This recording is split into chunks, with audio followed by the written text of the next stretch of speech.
What's up, guys? Welcome back to the Talkin Football podcast. This is now episode 6 that we're on. Uh, can't wait to get into another video. As you can tell by the thumbnail and the title, we are going to be talking about Brandon Aiyuk in this video. And we've seen a bunch of news about him lately, whether it's him holding out, whether it's him complaining to the media, whether it's him posting something on social media.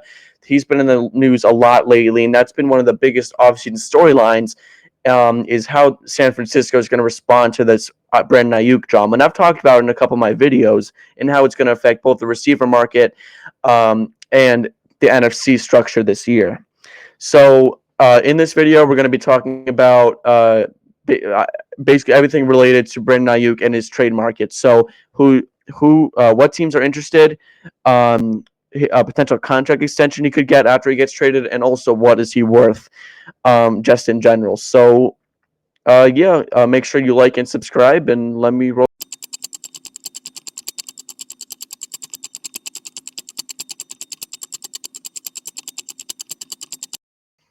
All right, so let's just get right into it. Let me pull this up. So first we're going to start with what is Brandon Aiyuk worth overall. In my opinion, as you can see by this graphic, I think he's worth right around a late first, early second round pick, as well as a fourth and a fifth rounder. A fourth or a fifth rounder, I should say, rather. And you can look at his stats here. I have them pulled up right here in my notes. So the last 2 seasons, he's been great. He's been a good receiver. 2022, he had 78 catches, over 1,000 yards receiving, and 8 touchdowns. In this past season, he had 75 for 1,342 and 7 touchdowns. So he's been very good in the last 2 years. For his first 2 years, not as good. He had 60 catches his first year for just 748 and 5 touchdowns. In 21, he had 56 for 826 and 5 touchdowns. But again, for a little number for just a small number of receptions, he has pretty good yards to go up with. I mean, you can see his average yards per catch is 12 from 2020 to 23 is 12.5, 14.8, 13 on the dot, and then 17.9 for this past season. So he's worth a lot. And you can, if you watched Weekly News Recap number 2, I said that Brandon Aiyuk was a little bit overrated, and I still stand by that.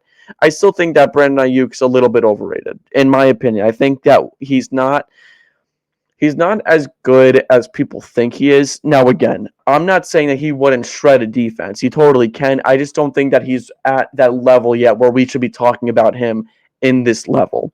But I still think that he's good enough to the point where he should be worth around this number. Now, keep in mind this disclaimer right here you can see here, or something that matches that value. That's equally as important in my opinion. So what is something that could match that value? So I think that second round pick is going to be what is going to change. So for certain teams, let's say they have a young player that maybe is on an expiring contract that the Niners like. That would maybe add up to be the second round pick. Maybe there's a player that needs to be dumped on a salary basis, and the Niners like him. That would maybe be the fourth or fifth rounder. So it's kind of like Jonathan Taylor, if you guys remember that from last year, where the Colts wanted a second round pick plus or a first round pick or something similar to that. You can throw in as many players as you want or as many picks as you want, as long as it adds up to around this, then it would make sense, if that makes sense. So what teams could potentially be interested in him? So I put together a list of 7 teams, if I remember right, 4 dark horses, and then 3 main contenders. So let's start with the dark horses. And this is not in any particular order. This is just kind of in order of the teams I remember. So I have the Giants as a team, as a potential dark horse for Brandon Aiyuk. Now, don't get me wrong. This may come as a surprise to some people, but the Giants need another player, another complement to a guy like Malik Neighbors. Is Wan'Dale Robinson that guy? I hope he is. Is Jalen Hyde that guy? He could be. Is Jerry Slayton that guy? I don't think so. So I think if you're the Giants, adding Aiyuk, and for this value, I think it's not a bad investment. Keep in mind, he still needs to get an extended, so that's something else that needs to be addressed. But we've seen what the Giants are willing to do. They parted ways with a second round pick and a fifth round pick to get Brian Burns. So why wouldn't they be able to do that to get a guy like Brandon Aiyuk? That's why I kind of put them there. Now, again, they are dark horse, 100%. So this isn't something that like this is definitely going to happen, but it could, and it wouldn't surprise me. And again, I always say this in all of my videos that I mention the Giants, just because this logo is on my hat, and I have this here, and I have, well, you guys can't see, and I have this here, and I have my Barkley picture, and I have my Giants helmet. I'm not saying that this is going to happen because I'm a Giants fan. Obviously, I hope it did, but it's a possibility that could happen. Let's go down to number 2 on this list, and that is the Minnesota Vikings. So the thing with the Vikings, and the reason why I only added them for one reason, and it's because of Jordan Addison. If you guys remember, Jordan Addison was just arrested for DUI, and I don't know if there's any reported turmoil there, but I believe that inside the Vikings front offices, they're not too happy with that. Addison, the former first rounder, could potentially see his way out of Minnesota, and this is the perfect way to do it. If I'm the Vikings, I'm getting on the phone right now with the Niners, and I'm saying, look, we have Jordan Addison here. We know that you guys can get him right, and we know that he would rather play in a big market. He played in California, he played in USC, so that wouldn't be like a big change for him. He's played in California before at the college level, so the NFL level won't be a big adjustment for him.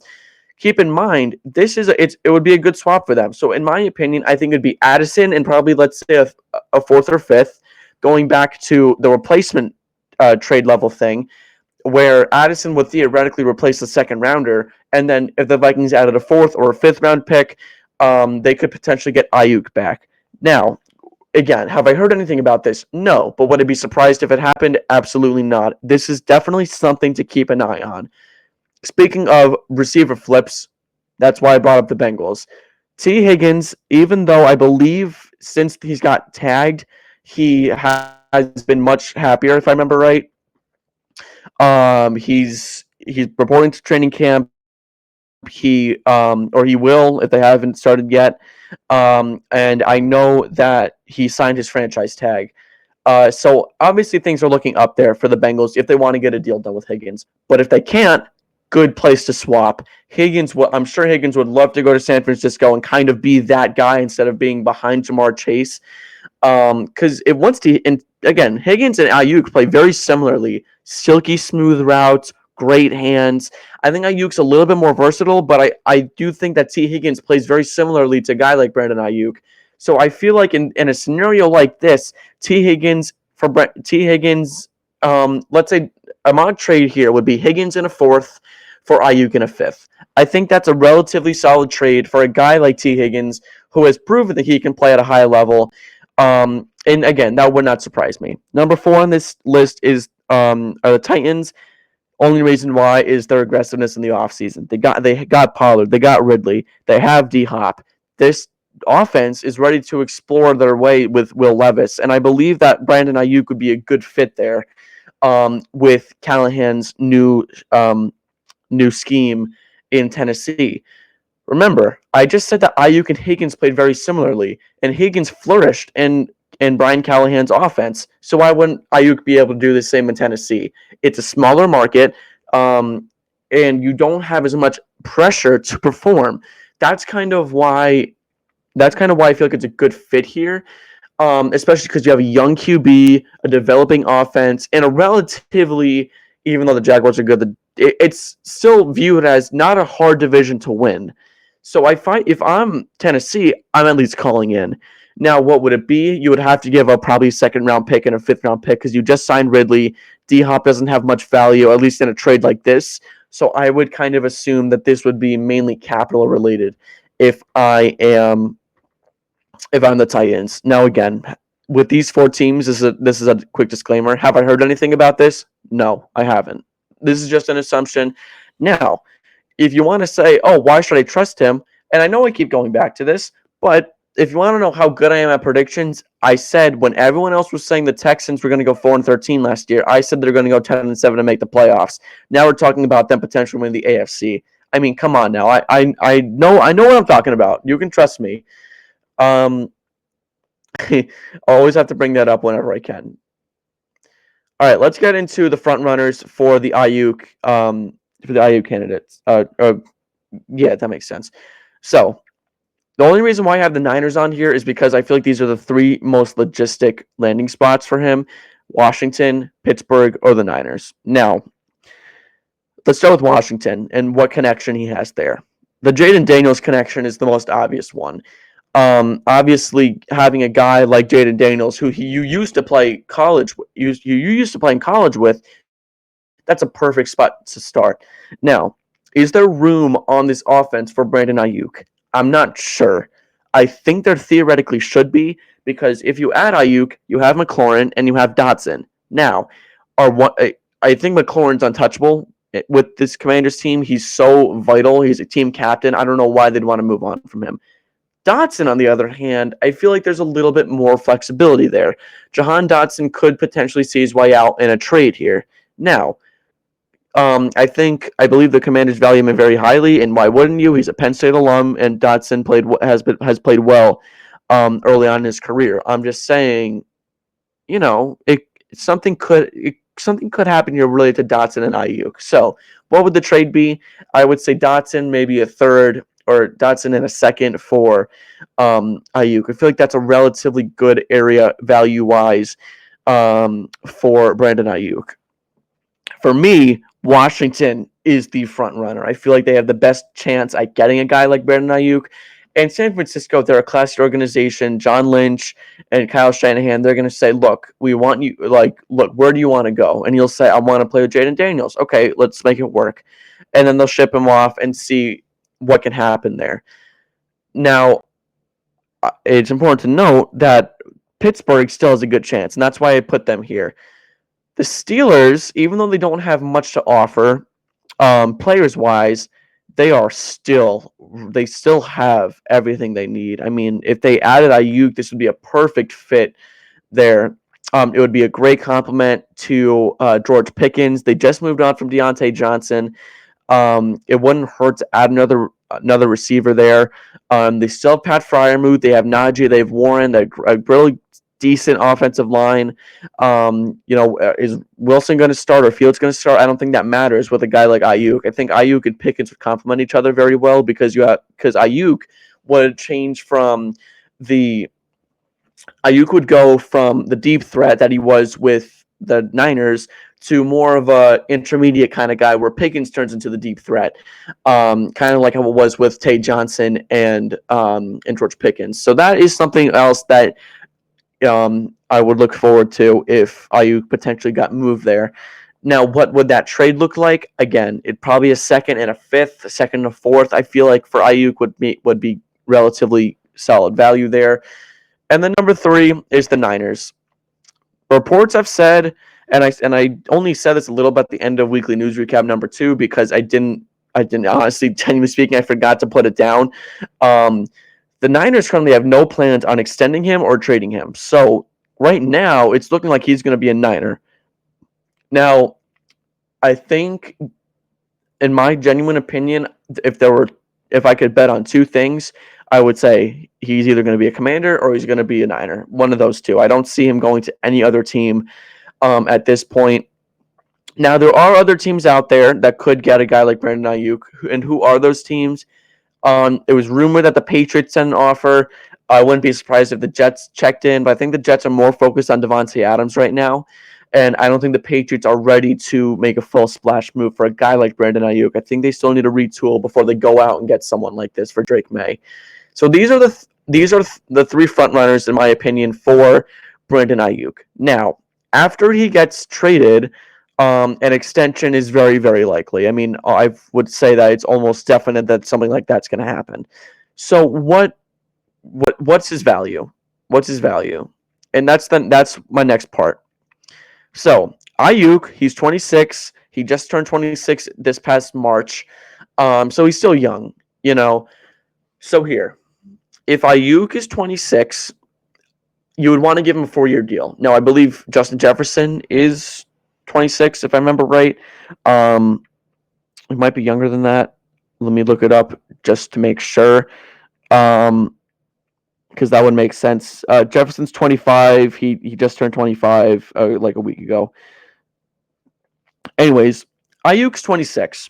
So this theoretical 4-year deal would give Ayuk, or the team that signs him, would give them team control over Ayuk for 4 years until he's 30. So this is kind of what I planned out. So based on numerous reports, he wants 20 million plus. He wants 28 plus, and he also wants something around what St. Brown got. So Amon-Ra St. Brown got 4 for 120, which is an even 30 a year plus incentives. This contract is without incentives. That's an important note. So I gave Ayuk 4 years for 118, if that's right. Right? Yeah. I gave him 4 for 118, which comes out to be 29.5 million a year. That is great value, in my opinion. I think that's a really good contract to give a guy like Ayuk. And keep in mind, the market's just going to keep going. I just saw a report earlier today that the NFL is thinking of going to 18 games, which Stephen Jones from the Cowboys, he's on the competition committee. He talked about this and he said, look, it's a real possibility that 18 games might happen. And he said that's more revenue for us, and that's more salary cap for our teams, and that's more money around for these players. So if Ayuk gets signed for 29.5, that might become a steal near the end of his contract. Now, I guaranteed 88 of that 118, which comes out to be, if you round up, it comes out to be 75% of the contract guaranteed. Like if you want to know actually what it is, it's around 74.5% of the contract guaranteed. Now again, I don't do incentives. I don't know logistically how that would come out to, but with incentives, I would say would probably be able to go up to around 130, 132 maybe. I think that's a fair spot to put it. Yeah, 132 would, if I can do the math really quickly, 132 would come out to 33 million a year, which would be 2 million under what Jefferson's getting.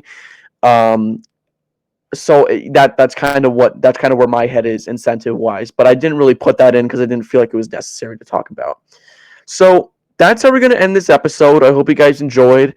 I know that there's been a lot of stuff going on, and keep in mind, this was recorded on Mondays, and this is gonna be uploaded on Wednesday. So I'm gonna probably leave a comment on the video if when it uploads. That was pre-recorded. So here's the thing: if he gets traded or a new report comes out, I'm not liable. Okay, that's not my fault. Sorry, not sorry. If it happens, it happens. So I hope you guys enjoyed the video. Make sure you like and subscribe. Follow the IG. I posted. I'm gonna post, I guess, because this is on Monday. I posted my offensive breakouts, and then on Friday I'm gonna be posting my defensive breakouts. So make sure you guys keep an eye out on that. And yeah, I'll see you guys in the next video. Thank you for watching. See you then.